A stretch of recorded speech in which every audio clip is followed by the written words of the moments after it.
তৎপরতার সঙ্গে ঘূর্ণিঝড় রেমাল মোকাবিলা করল জেলা প্রশাসন। কাকদ্বীপ মহকুমা শাসকের অফিসে রেমাল মোকাবিলায় খোলা হয়েছিল কন্ট্রোল রুম। কন্ট্রোল রুমে বসে নজরদারি চালান জেলাশাসক সুমিত গুপ্তা। এখনো পর্যন্ত 1,10,000 মানুষকে নিরাপদ স্থানে পৌঁছে দেওয়া সম্ভব হয়েছে। এমনকি এখনো পর্যন্ত চলছে সাধারণ মানুষদের নিরাপদ স্থানে পৌঁছে দেওয়ার কাজ। স্যাটেলাইট ফোনের মাধ্যমে চলে যোগাযোগ। বেশ কয়েকটি জায়গায় গাছ পড়ে যায়, যা ইতিমধ্যে বিপর্যয় মোকাবিলা টিম সরিয়ে ফেলার কাজ শুরু করেছে। ফ্লাড শেল্টারগুলিতে কমিউনিটি কিচেনের মাধ্যমে পর্যাপ্ত পরিমাণে খাবারও দেওয়া হচ্ছে। পাশাপাশি রেমাল মোকাবিলায় প্রস্তুত রয়েছে জেলা প্রশাসন।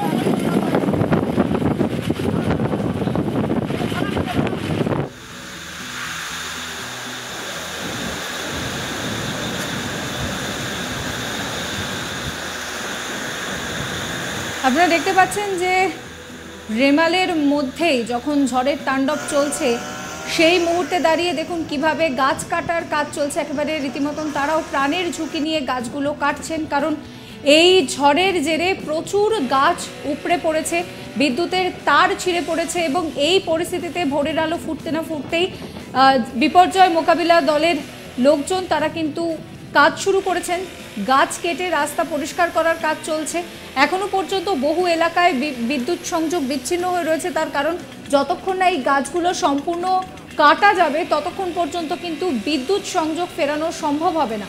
এবং পাশাপাশি তারা কিন্তু সকাল থেকেই এখানে কাজ চালিয়ে যাচ্ছেন, সেই ছবি আপনাদেরকে দেখাচ্ছি। আপনাদেরকে শোনাবো জেলা শাসক সুমিত গুপ্তা কি বলছেন। আমাদের এখনো পর্যন্ত আমাদের কিছু কিছু যেমন গাছ পড়ে গেছে রাস্তায়, এসে আমাদের যথেষ্ট কুইক রেসপন্স টিম রয়েছে, তারা গিয়ে গাছটাকে সরিয়ে দিচ্ছে। তার সঙ্গে আমাদের যথেষ্ট সমস্ত লাইন ডিপার্টমেন্ট, পুলিশ থেকে শুরু করে WB, SCDCL, মানে পাওয়ার ডিপার্টমেন্ট, তার সঙ্গে PHE, এইসব PWD, তাদের সবারই নিজের নিজের কুইক রেসপন্স টিম এখানে রেখেছে। আমরা আমাদের BDO সাহেবের মাধ্যমে আমরা অলরেডি যা যা ভালনারেবল লো লাইং এরিয়াজ আমাদের জেলার মধ্যে রয়েছে সেইগুলো এরিয়াসকে অলরেডি আইডেন্টিফাই আমরা করেছি, অ্যান্ড আইডেন্টিফাই করে আমরা ওই লোকগুলোকে cyclone shelter, relief shelter, otherwise ওদেরকে আমরা স্কুলের মধ্যে শিফট করে দিয়েছি। সেই শিফটিং অনেকটাই হয়ে গেছে, হয়তো কিছুটা বাকি আছে।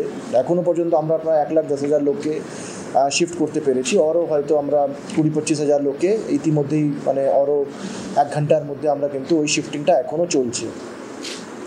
ব্লকগুলোর মধ্যে আমাদের বাসন্তী, গোসাবা, কিছু ক্যানিংয়ের অংশ, তার সঙ্গে আবার কুলতলি, জয়নগর কিছু পার্ট, অ্যান্ড কাকদ্বীপের আমরা এখন রয়েছি। কাকদ্বীপ, পাথর প্রতিমা, নামখানা, সাগর, এই ব্লকটাই আমাদের মোটামুটি, মানে প্রত্যেক ব্লক থেকেই আমরা প্রায় 10-15-20 আমরা শিফটিং করেছি, ডিপেন্ডিং অন দি সার্কামস্ট্যান্সেস। বাকি ব্লক থেকে হয়তো আমরা রুরাল কিচেন অনেক জায়গায় চালু করেছি, যেখানে কিন্তু রান্না আমরা করছি। সেই এক একটা কিচেন থেকে প্রায় কোথায় 1,000, কোথায় 1,200 এরকম লোক কিন্তু ওখানে রান্না হয়। আমাদের যা প্রিপেয়ারনেস আর আমরা অ্যালার্ট রয়েছি, আমাদের প্রত্যেক ডিপার্টমেন্ট যা রয়েছে তাদের যথেষ্ট কুইক রেসপন্স টিম রয়েছে, মানে সো দ্যাট তারা কিন্তু শর্টেস্ট পসিবল টাইমের মধ্যে ওখানে they are able to reach and take necessary corrective action. আমাদের কাছে স্যাটেলাইট ফোনের কিছু কিছু কমিউনিকেশন লিঙ্ক এস্টাবলিশ করতে পারি, আমরা হ্যাম রেডিও সাহায্য নিয়েছি এবং আমাদের স্যাটেলাইট ফোন রয়েছে। তো যথেষ্ট আমাদের কিন্তু অফিসার অ্যালার্ট, বেবি ফুড আর খাবার নিয়ে প্রত্যেক ব্লকের অন্তত 10 থেকে 20-25 মেট্রিক টনের রাইসের অ্যারেঞ্জমেন্ট করা আছে। সো মোটামুটি এই নিয়ে আমার কলিগ প্রসেনজিৎ শাহর একটি রিপোর্ট দেখাবো। দেখো, দক্ষিণ 24 পরগনার উপকূলবর্তী এলাকাতে গতকাল কার্যত সকাল থেকেই ঝোড়ো হাওয়া, তার সাথে দমকা বৃষ্টি সেগুলো ছিলই, কিন্তু যখন বিকেল সন্ধ্যা শুরু হয় তখন থেকেই কিন্তু হাওয়ার দাপট যথেষ্ট পরিমাণে বাড়তে থাকে এবং রাত্রি প্রায় 10:30-11টা নাগাদ তখন কিন্তু প্রবল পরিমাণে এই রেমাল ঝড়ের যে প্রভাব সেটা দক্ষিণ 24 পরগনার উপকূলবর্তী এলাকায় পড়তে থাকে। দক্ষিণ 24 পরগনার বেশমার, নামখানা, সাগর, বাসন্তী, এই সমস্ত উপকূলবর্তী এলাকায় কিন্তু প্রচুর পরিমাণে মানুষজন সেখানে আতঙ্কিত হয়ে পড়েন। বিশেষ করে যারা নদীর পাড়ে বাস করেন তাদেরকে সরিয়ে নিয়ে যাওয়া হয় ফ্লাড শেল্টারে। এবং রাতে এই ঝড়ের দাপটে কিন্তু বহু জায়গাতে গাছ উপড়ে পড়ে। এনডিআরএফ এর কর্মীরা রাত থেকেই সেই গাছ সরানোর কাজ শুরু করেছেন। পাশাপাশি সুন্দরবনের বিস্তীর্ণ এলাকার নদী বাঁধে একাধিক জায়গায় কিন্তু ধস নেমেছে এবং বিস্তীর্ণ এলাকা জুড়ে ধস নেমেছে। এবং এই যে ঝড়ের দাপট সেটা কিন্তু এখনো চলছে বলা যেতে পারে। এখনো কার্যত ঝোড়ো হাওয়া চলছে, তার সাথে কিন্তু বৃষ্টি চলছে। এবং এই যে নদী বাঁধ যেগুলো ক্ষতিগ্রস্ত হয়েছে সেগুলো সেচ দপ্তরের কর্মীরা ইতিমধ্যেই সারাইয়ের কাজ শুরু করেছেন।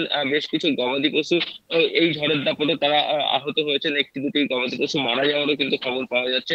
অন্যদিকে গোসাবাতে গাছ পড়ে এক মহিলা গুরুতর জখম হয়েছেন, তাকে স্থানীয় হাসপাতালে চিকিৎসার জন্য নিয়ে যাওয়া হয়েছে। সব মিলিয়ে রেমালের দাপটে কিন্তু দক্ষিণ চব্বিশ পরগনার উপকূলবর্তী যে এলাকা সেটা কিন্তু যথেষ্ট ক্ষতিগ্রস্ত হয়েছে।